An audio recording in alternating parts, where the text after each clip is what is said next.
Hi guys, मैं सैयद आज़म Ali. Channel खौफ, story जिन का प्यार, एपिसोड नंबर 6। प्रीवियस एपिसोड में आपने देखा था जब वो आलिया नाश्ता लेकर आती है और उसके बाद में नाश्ता सर्व करने के बाद इस दौरान चाय उनकी फौजिया खाला के ऊपर गिर जाती है तो वो बहुत चीखती चिल्लाती हैं क्योंकि चाय गर्म थी और वो काफ़ी परेशान हो जाती हैं। बाकी अतराफ़ के जो लोग थे वो उनकी तीमारदारी में लग जाते हैं। अब आगे सुनते हैं आगे क्या हुआ। फौजिया खाला चाय गिरने की वजह से चीखने चिल्लाने लगी और चचा जान डॉक्टर को फ़ोन करने लगे। दूसरे लोग फौजिया खाला को उठाकर दूसरे कमरे में ले जाने लगे। वो क्या करती, खाने की मेज़ के पास खड़ी रहीं। उसमें उसका तो कोई कसूर नहीं था। फौजिया खाला ने खुद ही उठकर नमकदानी छीनी की कोशिश की थी। कुर्सी पीछे खिसक गई और वो उसे दोबारा बराबर करने भूल गई थी, लेकिन इनके जल जाने का काफ़ी अफसोस था। लेकिन फौजिया खाला की चीखों पर उसे हंसी आ गई। गुस्से का अंजाम ही बुरा है, उसके मुंह से निकला और उसी वक्त उसके कानों के करीब मक्खी की सी भनभनाहट गूंजी। आपको सताने वालों को आपके गुलाम माफ़ नहीं करेंगे। जो भी आपके साथ बुरा सलूक करेगा हम उसका बुरा हशर कर देंगे। वो फिर खौफ से उछल पड़ी। ये अल्फाज समात का वाहम नहीं था, बिल्कुल साफ अल्फाज थे और आवाज़ भी वही थी जो उसने उन खौफनाक लंबे दांतों वाली चमगादड़ों की सुनी थी। उसने घबराए हुए अंदाज में चारों तरफ देखा। वो मासूम और सीधी सादी ज़रूर थी, लेकिन बेतरफे वाक़यात को वो नज़रअंदाज नहीं कर सकती थी। तमाम वाक़यात उसी सिलसिले की कड़ी मालूम होते थे। उसका मकसद है कि कोई पुरस्कार क़ुव्वत इसकी मदद कर रही थी, लेकिन ये अनोखे ग़ुलाम कौन थे? किसकी नज़र इनायत इस पर हो गई थी? बरगद के दरख्त के नीचे से मिलने वाला पत्थर, शुक्रिया के अल्फाज, फिर रात को नज़र आने वाली शक्लें, शरबत और फिर सुबह को नाश्ते की तैयारी, ये सब क्या है? इस दिल लर्जेज रहा था, लेकिन उसके साथ एक अनजानी सी खुशी भी थी। ना जाने ये पुरस्कार क़ुव्वतें इससे क्या चाहती थीं, कहीं ये उसे नुकसान ना पहुंचाएं। वो काफ़ी देर तक नाश्ते की मेज़ के पास खड़ी रही और थोड़ी देर के बाद चची अम्मा अंदर दाखिल हुईं। अब यहाँ खड़ी शोक क्यों मना रही हो?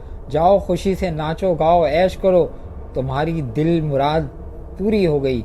अभी जुमला पूरा नहीं हुआ था कि वो बुरी तरह उछली और फिर मुसलसल उछलती रहीं। उसके साथ ही उनके मुंह से अरे अरे निकल रहा था। चची अम्मा ख़ास खुरवा थीं और उनका उछलना मुश्किल था, लेकिन उस वक्त वो दीवाना वार उछल रही थीं।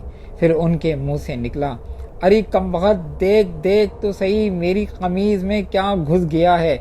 और आलिया दौड़ी, उसने कमीज़ में मुश्किल उठाई तो उससे एक छुपकली निकलकर फर्श पर दौड़ने लगी। चची अम्मा की चीखें भी खाला फौजी से कम न थीं। वो छुपकली से बहुत डरती थीं और ये तसव्वुर उनके लिए रूह कुर्बां था कि उनके बदन से छुपकली रेंगने लगी और निकलकर भाग गई। उस कमरे तक पहुंच गई जहां अभी खाला फौजी की तमारदारी हो रही थी। सब लोग खाला फौजियों को छोड़कर नाश्ते के कमरे में पहुंच गए। चची अम्मा, अब भी कोई मसला हुआ है? क्या हुआ बेगम, क्या हुआ? चचा जान ने घबरा कर पूछा। चची अम्मा पसीने में शराबोर हो रही थीं। अखड़े हुए सांस से बोली, बच गई, आज तो बच गई, छुपकली चढ़ गई थी कमर पर। अल्लाह इस बच्ची को खुश रखे। जान जोखिम में डालकर छुपकली निकाल दी, वरना ना जाने क्या हशर होता। हाय, चची जान ने मुख्तसरन अल्फाज में हाँफते हुए दास्तान सुना डाली। वैसे आलिया के इस कारनामे से उनका मिजाज बदल गया था।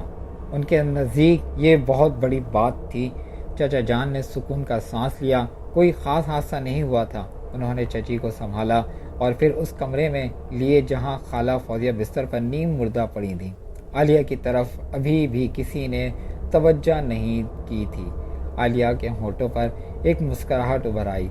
अगर छुपकली वाला वाक़या भी इत्तेफाक नहीं है तो इसके ये ग़ुलाम سب بے حد دلچسپ ہیں۔ نہ جانے اسے کیوں یقین ہونے لگا کہ چھپکلی والا واقعہ اتفاقیہ نہیں ہے، کیونکہ اس کے غلام اسے بتا چکے تھے کہ اس کو تکلیف پہنچانے والوں کو وہ پریشان کریں گے۔ گویا چھپکلی ان کی طرف سے تھی، کیونکہ چچی جان اسے لن تن کر رہی تھیں۔ اس نے گردن جھٹک دی۔ یہ تصور عجیب تھا کہ پراسرار شکلیں خود کو اس کا غلام کہتی تھیں۔ بہرحال اس نے ناشتے کی میز کی طرف دیکھا۔ خالہ فوزی کی مصیبت نے ناشتہ خراب کر دیا تھا۔ اب نہ جانے گھر کے لوگ ناشتہ کریں گے بھی یا نہیں۔ ابھی وہ یہ سوچ رہی تھی کہ عظمیٰ اور شمسہ اندر آ گئیں۔ انہوں نے سنجیدگی سے اسے دیکھا اور کرسیاں گھسیٹ کر بیٹھتے ہوئے بولیں، تو تم جانتی ہو عالیہ خالہ فوزی سنگی ہیں، ذرا سی نمک ڈال دیتی تو یہ سب پر مصیبت نہ آتی، ہمارا ناشتہ بھی خراب کر دیا۔ اب پڑی ہے ہائے ہائے کر کے سب کو بور کر رہی ہیں۔ بس غلطی ہو گئی، لیکن زیادہ وقت بھی تو نہ گزرا تھا کہ 1 سیکنڈ میں نمک ڈال جانا تھا۔ عالیہ نے کہا، تم نے ناشتہ کر لیا؟ نہ جانے کیوں عظمیٰ کو اس کا خیال آ گیا۔ ابھی نہیں، کر لوں گی، وہ آہستہ سے بولی، کیونکہ وہ ہمیشہ ناشتہ باورچی خانے میں کرتی تھی۔ آج تک کسی نے اس کو اس قابل نہیں سمجھا تھا کہ اپنے ساتھ ناشتہ کرایا جائے۔